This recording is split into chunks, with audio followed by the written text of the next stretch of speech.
जामताड़ा में 72 स्कूलों में साइबर सिक्योरिटी क्लब का गठन, मास्टर ट्रेनर्स की ट्रेनिंग शुरू। नमस्कार जोहार, आप देख रहे हैं रिपोर्ट एक्सप्रेस और मैं हूं आरिफ हुसैन।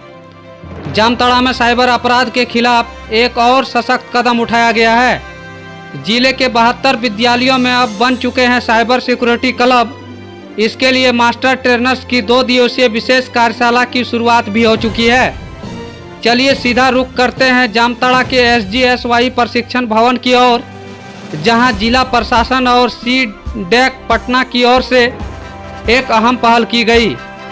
जिले के 72 स्कूलों में इंफॉर्मेशन सिक्योरिटी एजुकेशन एवं अवेयरनेस के तहत साइबर सिक्योरिटी क्लब बनाए गए हैं। साथ ही इन स्कूलों में नामित शिक्षकों और प्राचार्यों को 2 दिवसीय मास्टर ट्रेनिंग दी जा रही है।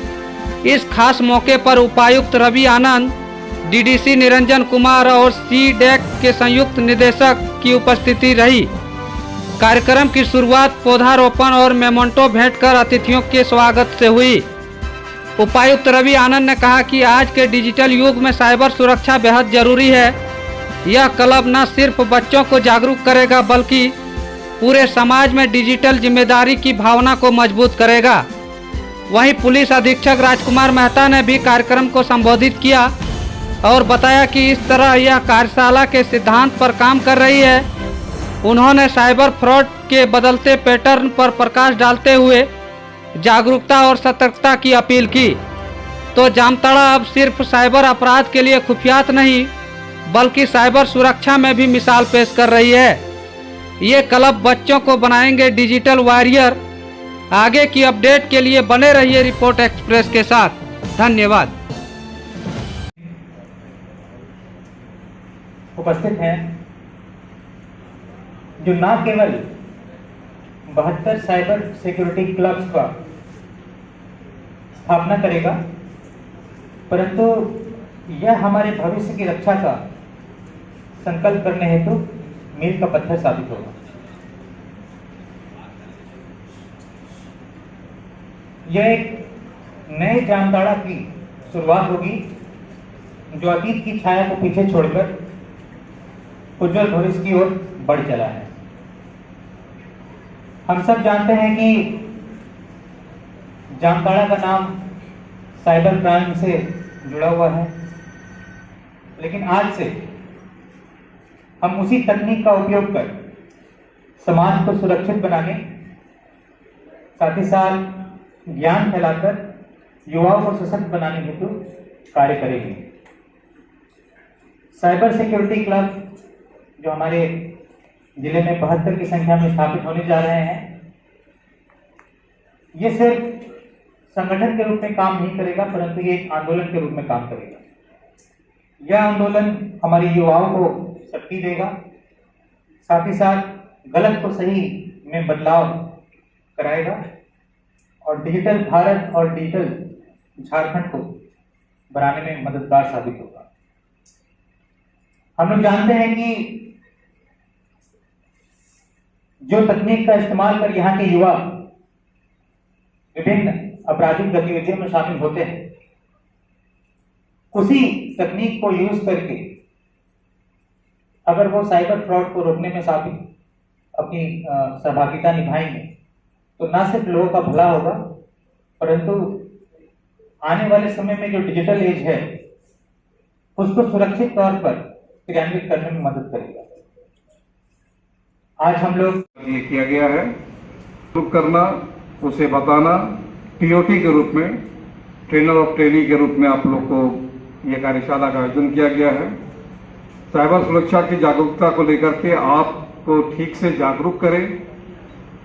साइबर में लगातार बदलते प्रारूप को से आपको अवगत कराने के लिए कार्यशाला का आयोजन किया गया है।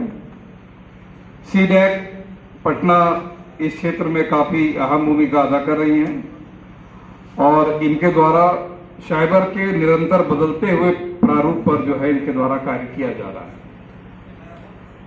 जहां तक आज के कार्यशाला में मुझे बोलने का मौका दिया गया है, जो प्रतिभागी आए हैं, जो अब तक मैंने पुलिसिंग के द्वारा और साइबर से संबंधित घटनाओं के संदर्भ में जो जानकारी मुझे प्राप्त हुई है, उन सब चीजों से मैं थोड़ा सा आपको अवगत कराना चाहेंगे।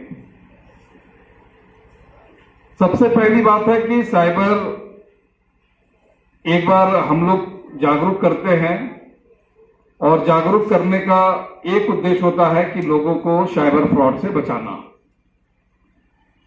साइबर फ्रॉड कैसे रुके, इसके लिए हम लोग को कार्य किस प्रकार करना है और क्या क्या सावधानियां रखनी है। इस कार्यशाला का मुख्य उद्देश्य है कि वर्तमान में कौन कौन से साइबर फ्रॉड किस तरह घट रहे हैं, उनसे कैसे बचाव संभव है, उन विधियों को आपको यहां बताया जाएगा।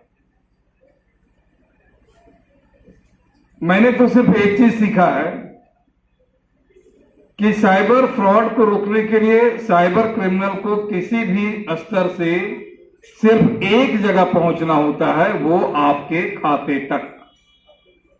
यदि आपके खाते तक वो पहुंचते हैं तब वो उनका मकसद पूरा हो जाता है। अब साइबर फ्रॉड कोई ना कर सके, खाता तक नहीं पहुंच सके, तो आपको क्या क्या सावधानी रखनी है वो बताना जरूरी है। सबसे पहले जो मैं देखा हूं कि टारगेट ये धीरे धीरे साइबर का क्राइम जो है वो बदलता गया।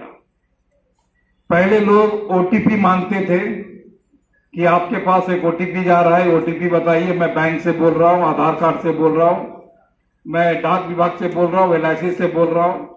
कई जगह से लोग बोलते थे और उसके बाद आपका ओटीपी प्राप्त करके आपका साइबर क्राइम आपके खाते से पैसा उड़ाने का काम करते थे।